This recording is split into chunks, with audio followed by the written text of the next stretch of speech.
AKINSOFT WOLVOX 8 service definitions.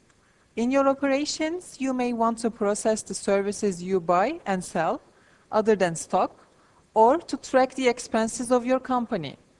You can use service definitions in WOLVOX 8 for this.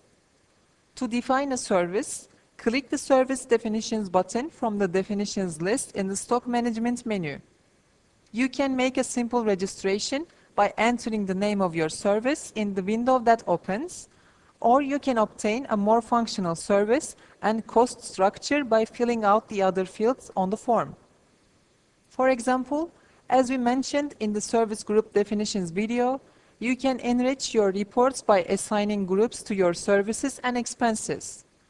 The custom code field can also be used as a filtering option. You can use the purchase forms to enter the service purchase, the sales form for the sale, or you can use the expense invoice form for your expense entries.